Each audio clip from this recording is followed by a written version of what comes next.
کرتے ہیں کہ سعودی عرب میں اہل حدیث کا دین رائج ہے، جبکہ جناب مولانا مکی حجازی فرماتے ہیں کہ وہاں امام احمد بن حنبل کا دین رائج ہے۔ سعودی عرب کا باقاعدہ قانون ہے، نیٹ پہ سرچ کر لیں آپ، لا ہے کہ فقہ حنبلی نافذ ہے وہاں پہ، یہ تو گوگل پہ لکھیں آ جائے گا، اور باقاعدہ فقہ حنبلی کی کتابیں لا میں شامل ہیں کہ اس کتاب پر فیصلہ کیا جائے گا، اس میں جزیہ نہ ملے تو اس کتاب پر۔ اور سعودی عرب کے قانون میں یہ بھی ریٹن میں لکھا ہوا ہے، اب کا مجھے پتہ نہیں، 8-10 سال پہلے تک تو یہ تھا کہ اگر فقہ حنبلی میں حل موجود نہ ہو تو پھر فقہ حنفی سے لیا جائے گا۔ یہ جو شیخ شریم ہے نا امام حرم، انہوں نے فقہ حنفی میں پی ایچ ڈی کی ہے، خود تو یہ حنبلی ہیں لیکن فقہ حنفی میں انہوں نے پی ایچ ڈی کی ہے۔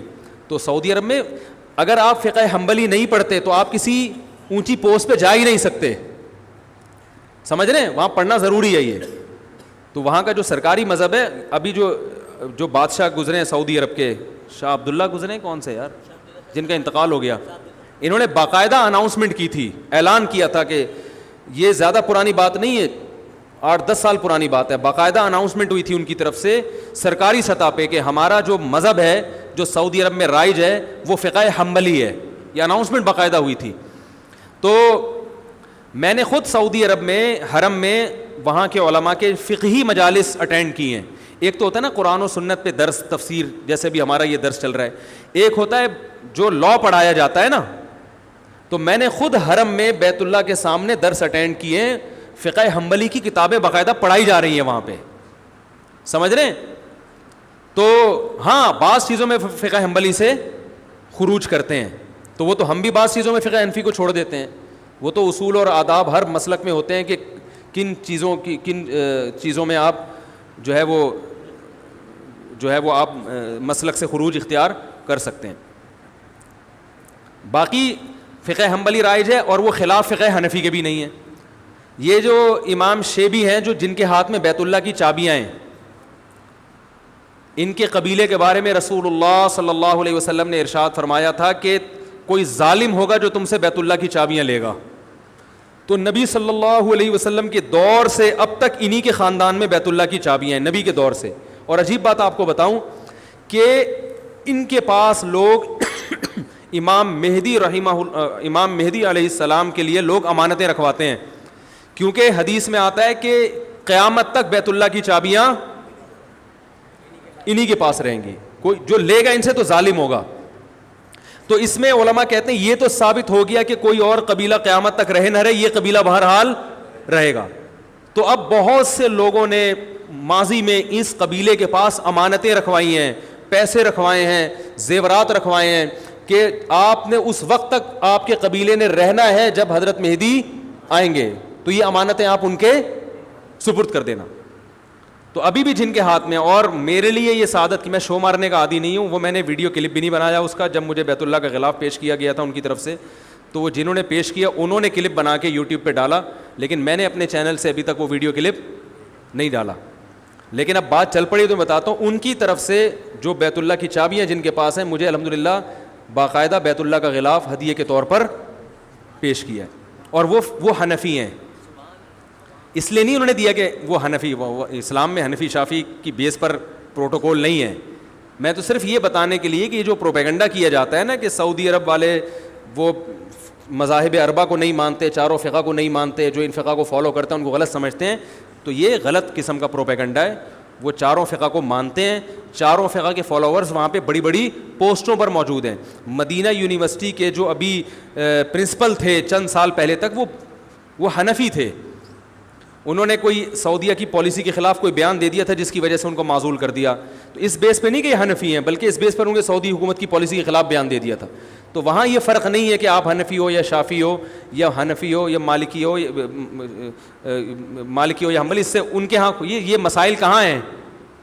ہمارے ہاں ہیں کہ جو فقہ حنفی کو فالو کر رہا ہے وہ اندھا مقلد ہے، وہ جنت میں نہیں جائے گا، ہم صرف قرآن و حدیث کو مانتے ہیں۔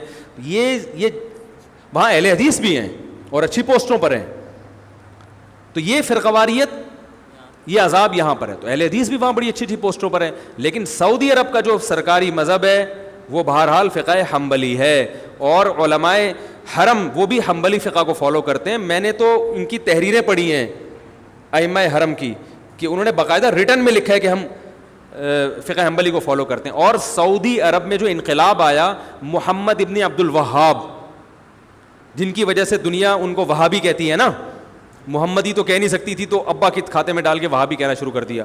محمد ابن عبد الوہاب جو ہے, جن کو سارے عرب فالو کرتے ہیں, ان کے جو بیٹے ہیں نا, انہوں نے اپنے والد کے عقائد بیان کیے ہیں.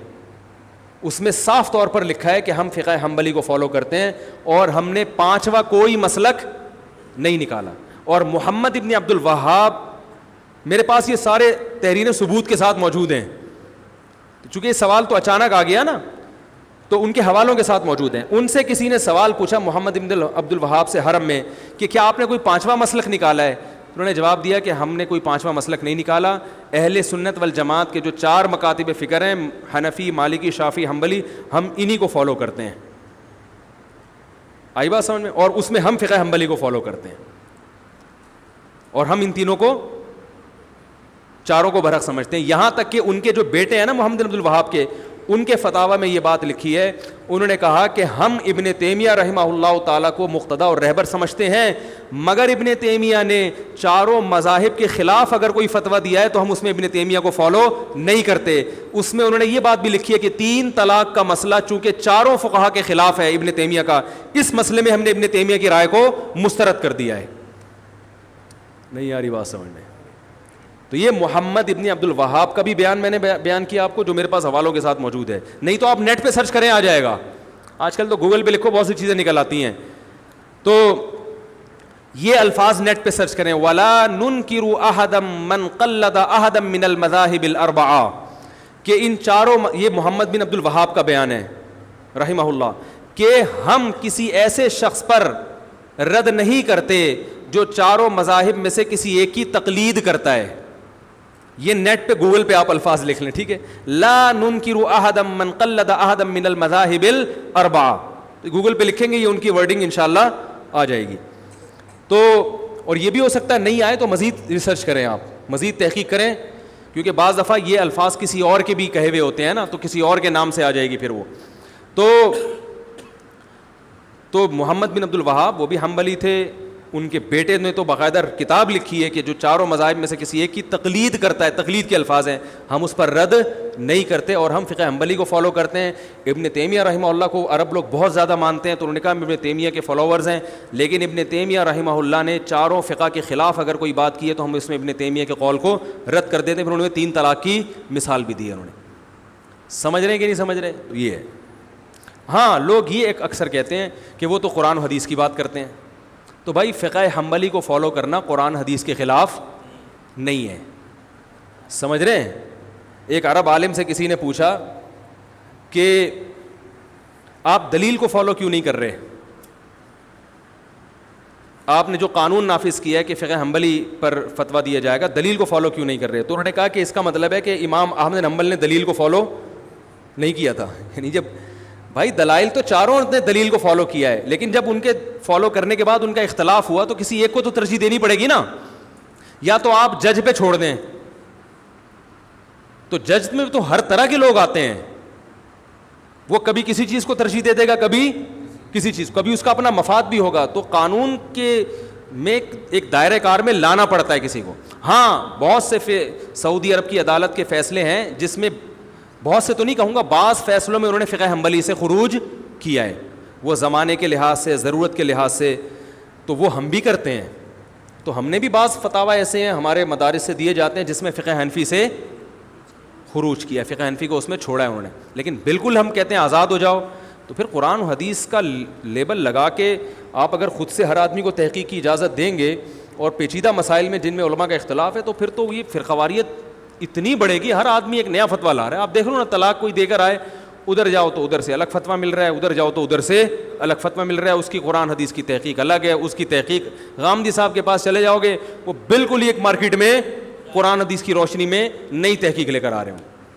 آپ کہہ سکتے ہیں کہ ان کی تحقیق غلط ہوتی ہے, لیکن عامی آدمی کو غلط لگتی نہیں ہے. وہ بات ہے عامی آدمی کی, وہ کیا کرے گا؟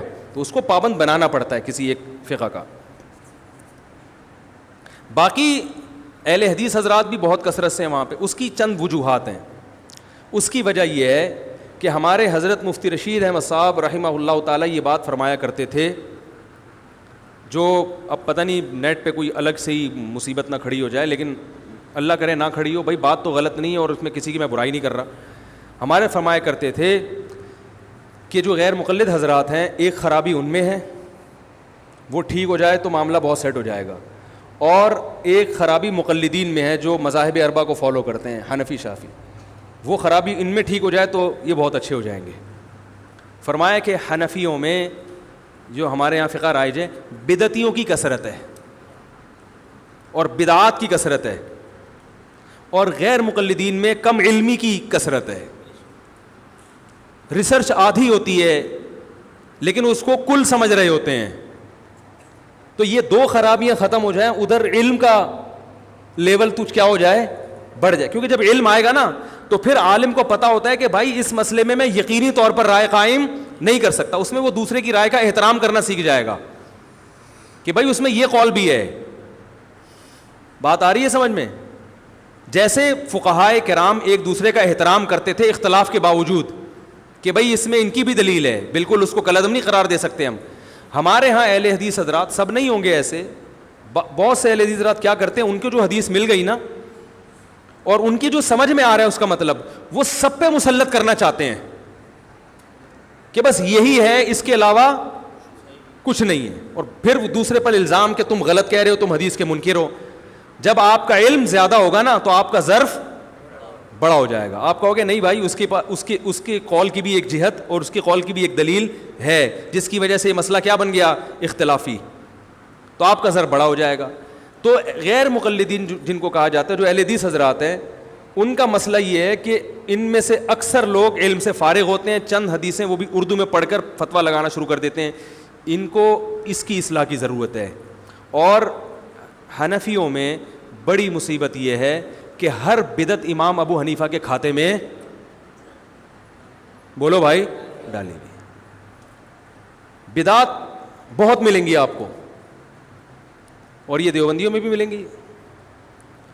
جب ان سے بولو بھائی اس کی دلیل کیا ہے، تو سب تو ایسے نہیں ہوتے، سب تو ظاہر ہے ہر جگہ اچھے بھی، میں تو چھوٹا منہ بڑی بات ہو جائے گی نا، میں بڑے عالم سے سنی ہے میں نے یہ بات. تو وہ جب دلیل سے بات کرو، بعض لوگوں کی عادت ہم نے یہ دیکھی ہے، تو وہ حضرت دامت جی نے یہ فرمایا، دامت برکاتہ نے یہ فرمایا، حضرت والا نے یہ فرمایا، تو حضرت جی نے فرمایا. تو عامی آدمی یہ کہتا ہوا تو سمجھ میں آتا ہے، لیکن کوئی عالم کو تو چاہیے بھائی آپ تو کم از کم کوئی دلیل پیش کریں نا اس کی. تو بہت ساری بدعتیں رائج ہو چکی ہیں، لیکن پھر وہ فقہ حنفی کے کھاتے میں ڈال دیتے ہیں کہ ہم حنفی فقہ کو فالو کرتے ہیں اور فقہ حنفی میں ایسے ہے. فقہ حنفی میں حالانکہ وہ ایسا، امام حنیفہ نے نہ ایسا کہا ہوتا ہے، نہ ان کی کوئی ایسی رائے ہوتی ہے، نہ ان کے شاگردوں نے، نہ مجتہدین سے کچھ منقول ہوتا ہے. تو ہمارے حضرت فرمایا کرتے تھے کہ تقلید کی جاتی ہے مجتہد کی. اب یہ نہیں کہ جو بات کہہ دے وہ پتھر پہ لکیر بن گئی، آپ نے صرف اس لیے ماننا ہے کہ وہ ہمارے حضرت جی نے کہی ہے، ایسا نہیں ہے. تو مقلدین میں بدعت کی بیماری زیادہ ہے، اور اہل حدیث اکثر بدعات سے بچے ہوئے ہوتے ہیں. اکثر میں نے دیکھا ہے کہ وہ بدعت سے دور ہوتے ہیں، ان میں بہرحال یہ خوبی ہے. تو سعودی عرب میں چونکہ عربوں کا مزاج ہے کہ وہ بدعت کو نہیں مانتے، وہ بدعت سے بہت دور ہیں. تو اہل حدیث حضرات جو سعودی عرب میں اتنے زیادہ ہیں، وہ اس لیے نہیں کہ چاروں مذاہب کو نہیں مانتے، اگر وہ یہ بات کریں گے تو وہ سعودی عرب میں ان کو جگہ نہیں ملے گی. وہ اس لیے کہ خاص طور پر سعودی عرب میں جو اہل حدیث ہیں وہ بدعت سے، بولو بھائی، بہت دور ہیں. تو بدعت سے تو ہم سب کو دور رہنا چاہیے بھائی. بہت ساری چیزیں ہم نے امام حنیفہ کے کھاتے میں ڈال دی ہیں، بہت ساری چیزیں ہم نے فقہ حنفی کے کھاتے میں ڈال دی ہیں، بہت ساری چیزیں ہم نے رسول اللہ صلی اللہ علیہ وسلم کی طرف منسوب کر دی ہیں. عرب اس کا بڑا خیال کرتے ہیں، حدیث صحیح ہونی چاہیے. ہمارے ہاں ایک بڑی مصیبت یہ بھی ہے کہ ہمارے ہاں جو واعظین ہیں دیوبندی حضرات میں یا حنفی حضرات میں، ان میں بھی بہت سے واعظین بیان کے دوران صحیح اور ضعیف حدیث میں فرق نہیں کرتے. واقعات میں اس کا خیال نہیں کیا جاتا یہ مستند ہے بھی کہ نہیں ہے، اس کا سے بھی بڑا امیج دنیا میں خراب جاتا ہے. تو جب کہ اہل حدیث حضرات اس کا اہتمام، جو جہاں تک مجھے معلومات ہے، وہ کرتے ہیں. تو کہ وہ حدیث کی بہرحال کوشش کرتے ہیں کہ صحیح ہو. آگے وہ حدیث سے مطلب جو کشید رہے ہوتے ہیں ان میں میری رائے کے مطابق گڑبڑ کر جاتے ہیں.